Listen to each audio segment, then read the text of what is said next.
Hello बच्चों, welcome to our YouTube channel Tiny Genes. I am your biology educator Muskan Sharma and this is the second topic of our confusing topic series. So आज हम लोग discuss करने वाले हैं human health and disease का एक और topic which is active and passive immunity. In the last class we discussed about the difference between innate and acquired immunity, adaptive immunity. In this class, we are going to discuss about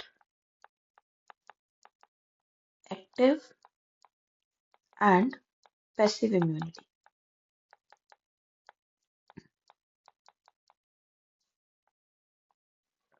So, as I told you in the last video, कि innate और adaptive immunity जो है वो type of immunity है on the basis of specificity, time of response and memory.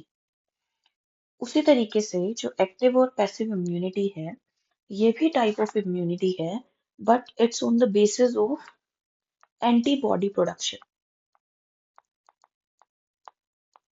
ठीक है. So active and passive immunity is the type of immunity on the basis of antibody production. Antibody production कैसे? अगर मैं बात करूं active immunity की तो एक्टिव इम्यूनिटी होती है जिसके अंदर हमारी बॉडी एंटीबॉडी प्रोडक्शन अपने आप करती है. ठीक है. सो एक्टिव इम्यूनिटी हम कब बोलेंगे? when the body produce antibody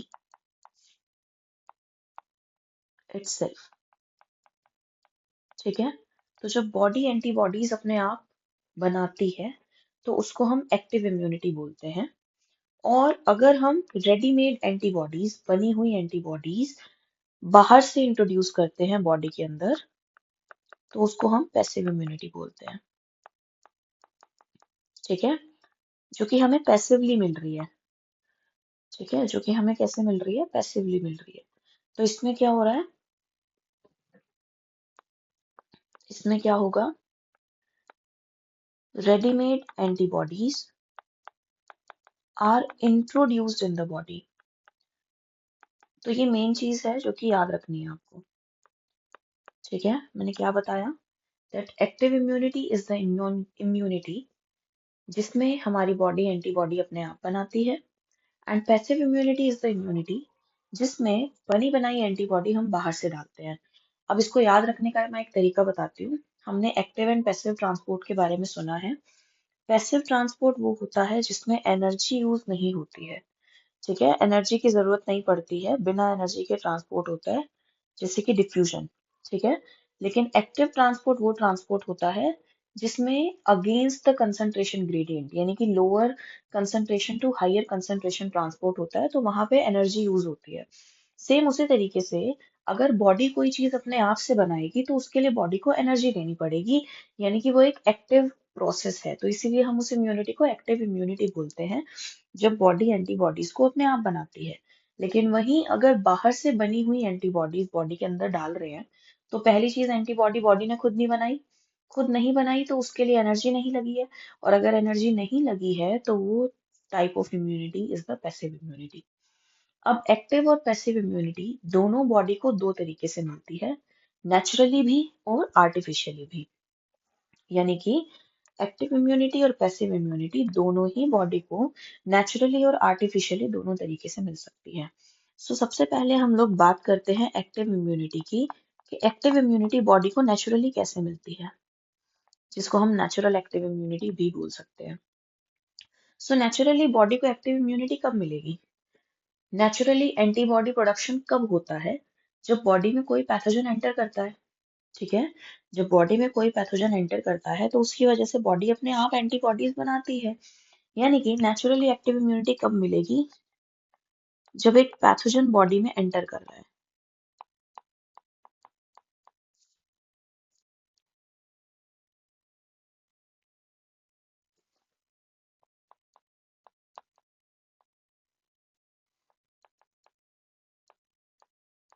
ठीक है, तो ये कब मिलेगी? जब पैथोजन बॉडी में एंटर कर रहा है, pathogen enters into the body, तो हमारी बॉडी को मिलेगी नेचुरल एक्टिव इम्यूनिटी। ठीक है, क्योंकि इसकी वजह से क्या होगा, बॉडी क्या बनाएगी, एंटीबॉडी बनाएगी। ठीक है, लेकिन अगर मैं बात करूं आर्टिफिशियल का, artificial active immunity, artificial active immunity में क्या है, बॉडी अभी भी एंटीबॉडीज खुद से बनाएगी, लेकिन बॉडी एंटीबॉडीज तब बनाएगी जब हम पैथोजन को आर्टिफिशियली बॉडी में डालेंगे। और आर्टिफिशियली हम लाइव पैथोजन वैसा का वैसा नहीं डाल देंगे जैसा कि नॉर्मली जाता है जब हमारी बॉडी को इन्फेक्शन होता है। वैक्सीन्स की हेल्प से हम बॉडी में पैथोजन डालेंगे, और वो पैथोजन कैसा होगा, या तो वो किल किया हुआ पैथोजन होगा, या फिर वो पैथोजन हमारा वीक किया हुआ होगा, ताकि बॉडी में इफेक्ट ना हो, जिस वजह से हमें फीवर आता है, क्योंकि बॉडी को ये तो पता चला है कि कुछ पैथोजन आया है। सो बॉडी क्या करेगी, इम्यून रिस्पॉन्स को ट्रिगर कर देगी, जिसकी वजह से बॉडी में एंटीबॉडीज और मेमोरी सेल बन के स्टोर हो जाएंगी, सो दैट जब कभी उस पैथोजन से एक्चुअल में बॉडी का एनकाउंटर हो, तो हमारी body directly secondary response show करे और हम बीमार ना पड़े। ठीक है, ये वैक्सीन का मैकेनिज्म होता है, इस मैकेनिज्म पे बेस्ड होती है। मैं दोबारा से रिपीट करती हूँ, vaccine is based on the concept of memory cell formation, यानी कि वैक्सीनेशन के टाइम पे बॉडी के अंदर पैथोजन कंप्लीट या फिर पैथोजन का कोई एक ऐसा पार्ट डाला जाता है जो कि बॉडी के अंदर एंटीबॉडी फॉर्मेशन को ट्रिगर कर दे, या फिर इम्यून रिस्पॉन्स को ट्रिगर कर दे, जिसकी वजह से बॉडी के अंदर उस पर्टिकुलर एंटीजन के अगेंस्ट एंटीबॉडी बन जाए, और साथ ही साथ मेमोरी सेल की फॉर्मेशन हो जाए, यानी कि प्राइमरी रिस्पॉन्स। ठीक है, सो दैट जब एक्चुअल में वो पैथोजन अपने पूरे पोटेंशियल के साथ हमारी बॉडी को करने की कोशिश करेगा, तो उस टाइम पे हमारी बॉडी में ऑलरेडी मेमोरी सेल हैं, और बॉडी उस टाइम पे सेकेंडरी रिस्पॉन्स शो करेगी, ना तो हमें फीवर आएगा, ना ही हमें कोई वीकनेस फील होगी, जैसा कि मैंने लास्ट वीडियो में आपको बताया था एक्टिव इम्यूनिटी का, अडेप्टिव इम्यूनिटी का मैकेनिज्म। ओके, सो नाउ हम लोग बात कर रहे हैं आर्टिफिशियल के बारे में। आर्टिफिशियल एक्टिव इम्यूनिटी हमें कैसे मिलती है, ये हमें मिलती है वैक्सीन के थ्रू, क्योंकि वैक्सीन में हम क्या करते हैं, हम किल्ड या फिर वीकेंड फॉर्म में, यानी कि एटीन्यूएटेड फॉर्म में पैथोजन बॉडी में इंट्रोड्यूस करते हैं। अब बॉडी को तो नहीं पता कि किल किया हुआ है, वीक किया हुआ है, बॉडी को क्या पता है कि बॉडी में पैथोजन आया है, तो बॉडी क्या करेगी, एंटीबॉडी प्रोडक्शन करेगी। तो दोनों ही केस में बॉडी ने एंटीबॉडीज अपने आप बनाई है, so it's a type of active immunity. Now let's move on to the next topic, that is passive immunity. Just like active immunity, passive immunity भी हमें दोनों तरीके से मिल सकती है, नेचुरली भी और आर्टिफिशियली भी। सो अगेन यहाँ पे हम बात करेंगे पहले कि नेचुरली पैसिव इम्यूनिटी कैसे मिलती है बॉडी को। ओके, सो जो छोटा बच्चा होता है, न्यूबॉर्न बेबी, उसको अपनी मदर से भी कुछ एंटीबॉडीज मिलती हैं, इम्यूनिटी मिलती है अपनी मदर से, मिल्क के थ्रू, जिसको हम कोलेस्ट्रम बोलते हैं, एज वेल एज प्लेसेंटा के थ्रू। ठीक है, सो वो एंटीबॉडीज एक बच्चे को मिल रही है उसकी प्रोटेक्शन के लिए। ठीक है, तो उसको हम क्या बोलेंगे, उसको हम पैसिव इम्यूनिटी बोलेंगे, क्योंकि वो एंटीबॉडीज बच्चे की बॉडी ने खुद नहीं बनाई है, उस बच्चे को मिली है अपनी मदर से वो एंटीबॉडीज। ठीक है, लेकिन वो एक नेचुरल प्रोसेस में मिली है, आर्टिफिशियली हमने उसमें कुछ मैनिपुलेशन नहीं किया है, वो एक नेचुरल प्रोसेस होता है कि मदर से बच्चे को एंटीबॉडीज मिलती है, तो वो नेचुरली मिल रही है, but it's a form of passive immunity, क्योंकि बच्चे की बॉडी ने खुद से एंटीबॉडी नहीं बनाई है। तो नेचुरली पैसिव इम्यूनिटी कैसे मिलती है, एक तो मिलती है कोलेस्ट्रम से, जो शुरू के कुछ दिनों में जो मिल्क आता है उसको हम कोलेस्ट्रम बोलते हैं, जिसके अंदर IgA एंटीबॉडी होती है। तो ये फीटस को मिलती है, बच्चे को मिलती है, न्यूबॉर्न बेबी को अपनी मदर से। दूसरा, प्लेसेंटा के थ्रू, प्लेसेंटा के थ्रू मिलती है IgG antibody. IgG antibody is the smallest antibody, सबसे ज्यादा अमाउंट में यही एंटीबॉडी बनती है, टोटल मत का 70 to 75% IgG एंटीबॉडी ही होती है, सबसे छोटी होती है, कोई भी पैथोजन जब आता है बॉडी में तो ये हमारी सबसे छोटी एंटीबॉडी होती है और लार्जेस्ट क्वांटिटी में बनती है। प्लेसेंटा को भी सिर्फ यही क्रॉस कर सकती है क्योंकि साइज इसका सबसे छोटा होता है। तो ये दो एंटीबॉडीज होती है जो कि मदर से मिलती है, ठीक है, मदर टू बेबी जाती है, ऑफस्प्रिंग, ठीक है। तो इसीलिए इसको हम नेचुरल पैसिव इम्यूनिटी बोलते हैं।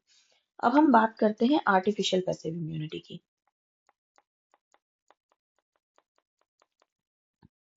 अब आर्टिफिशियली पैसिव इम्यूनिटी कैसे मिलती है? आर्टिफिशियली मिलती है, कोविड के टाइम में आप लोगों ने सुना होगा प्लाज्मा थेरेपी के बारे में। हर किसी ने सुना है? कोविड के टाइम में हर किसी ने सुना है प्लाज्मा थेरेपी के बारे में। अब ये प्लाज्मा थेरेपी क्या थी?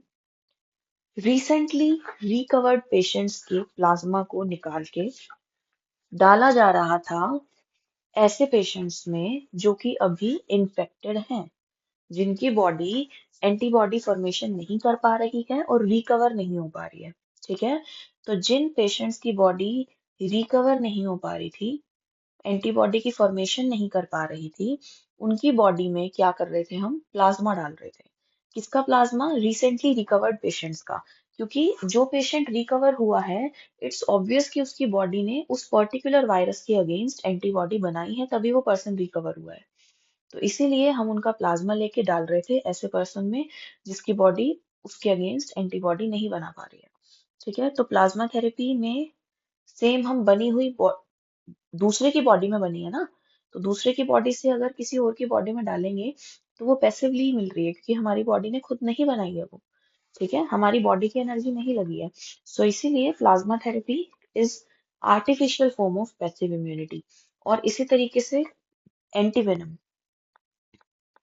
एंटीवेनम क्या होता है? वेनम के लिए जो इंजेक्शन लगते हैं सांप काटने पे, ठीक है, तो उसको हम एंटीवेनम बोलते हैं।